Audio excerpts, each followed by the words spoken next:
ശ്രീ വിനു കിരിയത്ത്, യഥാർത്ഥത്തിൽ സിനിമയുമായി ബന്ധപ്പെട്ട ഈ കാര്യങ്ങൾ ഇത് യഥാർത്ഥത്തിൽ ഹേമ കമ്മിറ്റി റിപ്പോർട്ടുമായി ബന്ധപ്പെട്ടതല്ല. ഹേമ കമ്മിറ്റി റിപ്പോർട്ടിൻ്റെ അടിസ്ഥാനത്തിലല്ല, അത് ഉയർത്തിയ ചില ആശങ്കകളുടെ അടിസ്ഥാനത്തിൽ പുറത്തു വന്ന ചർച്ചകൾ, ആ ചർച്ചയുടെ തുടർച്ചയായി അതിജീവിതകൾക്ക് അല്ലെങ്കിൽ പരാതിക്കാർക്ക് പരാതി ഉണ്ടെങ്കിൽ ധൈര്യമായി കാര്യങ്ങൾ പറയാനും എത്തിക്കാനുമുള്ള ഹേമ കമ്മിറ്റിക്ക് പുറത്ത് രൂപപ്പെട്ട പരാതികളുടെ അടിസ്ഥാനത്തിലാണ് ഈ അന്വേഷണ സംഘത്തെ രൂപീകരിക്കുന്നതും അതിൻ്റെ നടപടിക്രമങ്ങൾ മുമ്പോട്ട് പോകുന്നതും.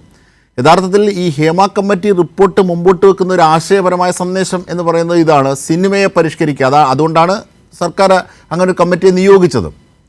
അതതിൻ്റെ ഫലപ്രാപ്തിയിലേക്ക് എത്തുന്നു എന്നുള്ളതാണ്. അത് ഒരുപക്ഷെ ഹേമ കമ്മിറ്റി റിപ്പോർട്ടുമായി ബന്ധപ്പെട്ടല്ല ഈ അന്വേഷണ സംഘവും ഇപ്പോഴത്തെ അറസ്റ്റും ഒക്കെ എന്ന് പറയുന്നത്. അല്ലെ, അതിന് പുറത്താണ്. എങ്കിൽ പോലും അതിനൊരു സ്വാധീനമുണ്ട്, ആശയപരമായൊരു സ്വാധീനമുണ്ട്. അപ്പോൾ അത് ഇവിടെ നിൽക്കില്ല, അത് കൂടുതൽ മേഖലകളിലേക്ക് പടരും. അതാണ് GP സൂചിപ്പിച്ചത്. സിനിമയെ മുഴുവൻ പരിഷ്കരിക്കാൻ കേരളം അത്തരത്തിൽ മാതൃകയാകാൻ സാധ്യമാകുന്ന ചില പ്രതീക്ഷകൾ ഇവിടെ കാണുന്നുണ്ട് എന്ന്. ശ്രീ വിനു കിരിയത്ത്, നമുക്ക് സിനിമയെ പരിഷ്കരിക്കുമ്പോൾ സിനിമയിൽ എല്ലാവരും മോശക്കാരല്ല കേട്ടോ. അല്ലല്ല, അങ്ങനെ പറഞ്ഞില്ലല്ലോ. അല്ല, ഞാൻ പറയുകയാണ്, ഞാൻ എൻ്റെ അനുഭവത്തിൽ പറഞ്ഞ 90% വളരെ മാന്യമായി ഇതെൻ്റെ തൊഴിലാണെന്ന് കണ്ട് അഭിനയിക്കുകയും സംവിധാനം ചെയ്യുകയും തിരക്ക് ചെയ്യുന്ന ഒരുപാട് പേരുണ്ട്.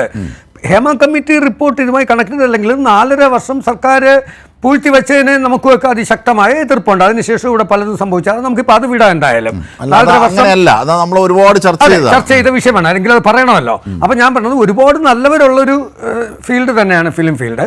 പക്ഷെ ഞാൻ നേരത്തെ പറഞ്ഞു, ഒരുപാട് പേരുടെ കണ്ണുനീരിൻ്റെ പ്രാക്കെന്ന് പറയുന്നത്, ഇപ്പോൾ തിലകൻ ചേട്ടനെ നമുക്കെടുക്കാം. തൊഴിൽ നിഷേധമാണ് അവിടെ നടന്നിരുന്നത്, ഇല്ലേ? സുകുമാരന് പണ്ട് സംഭവിച്ചിട്ടുണ്ട്, അമ്പിളിച്ചേട്ടന് പറ്റുന്നുണ്ട്. സുരേഷ് ഗോപി എത്രയോ വർഷം ആ സംഘടനയിൽ ഇല്ലായിരുന്നു, വീണ്ടും ഇപ്പോൾ തിരിച്ചു വന്നു. അപ്പോൾ ഇത് കുറച്ച് പേരാണ് തീരുമാനിക്കുന്നത്. അതാണ് കർമ്മ എന്ന് പറയുന്നത്. ഞങ്ങളാണ് എല്ലാം ഡിസൈഡ് ചെയ്യുന്നത്, നിങ്ങൾ അനുഭവിക്കണം. പക്ഷേ ഞങ്ങൾക്ക് എന്ത് പറ്റിയാലും ആരും ചോദിക്കില്ല. ഞാൻ പറയുന്നത് എല്ലാ സംഘടനയിലും താഴേക്കിടയിലുള്ളവരെയും കൂടെയൊക്കെ തലപ്പത്ത് പിടിച്ചിരുത്തുന്നേ. എന്തുകൊണ്ട് എല്ലാം ടോപ്പ് ആൾക്കാർ മാത്രമേ ഈ സംഘടനയുടെ എല്ലാ തലപ്പത്തും വന്നിരിക്കുന്നുണ്ടല്ലേ പ്രശ്നം? ബാക്കി എല്ലാവരും അടിമകളായിട്ട് നിൽക്കാതെ മറ്റവരെയൊക്കെ പിടിച്ച് ഇലക്ഷന് നിർത്തുക. അല്ലെങ്കിൽ 7 പേരുണ്ടെങ്കിൽ അതിനകത്ത് 7 കമ്മിറ്റി മെമ്പേഴ്സ് ഇന്ന ആൾക്കാർ വരട്ടെന്നേ.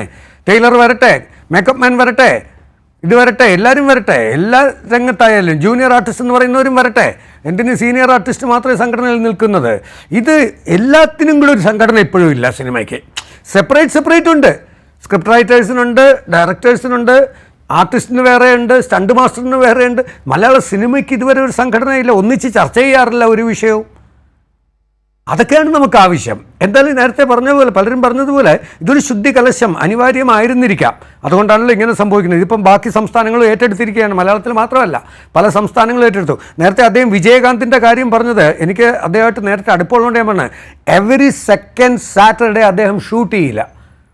അദ്ദേഹത്തിൻ്റെ ആരാധകർക്കും അദ്ദേഹത്തിൻ്റെ അടുത്ത് കഥ പറയാൻ പോകുന്നവർക്കും എല്ലാമായിട്ട് വീട്ടിൽ വിത്ത് ലഞ്ച് അങ്ങേര് ചെയ്യാറുണ്ടായിരുന്നു. അത്രയും മനുഷ്യത്വമുള്ളവരെയാണ് അവിടെയൊക്കെ ഉള്ളവരെന്നുള്ളതും കൂടെ നമ്മൾ ആലോചിക്കണം.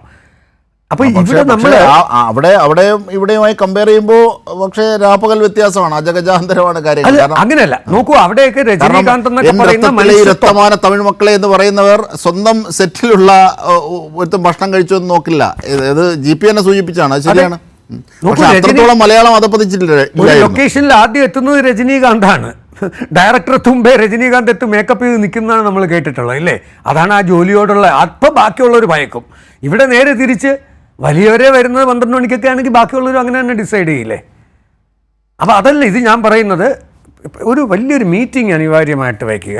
സിനിമയിൽ ഞാൻ ചോദിക്കട്ടെ, ഇപ്പോൾ ഒരു സർക്കാർ ഉദ്യോഗസ്ഥന് ശമ്പളം കിട്ടുന്നു, അവൻ ആ ശമ്പളം കൊണ്ട് അവൻ 5 സ്റ്റാർ താമസിക്കട്ടെ, കാറിൽ പോക്കോട്ടെ, ബെൻസ് വാങ്ങിച്ചിട്ട്. ഇവിടെ അതല്ല, ഇവൻ്റെ ശമ്പളം കൂടാതെ ഇവർക്ക് ഈ ഫെസിലിറ്റി മുഴുവൻ കൊടുക്കണം നിർമ്മാതാവ്.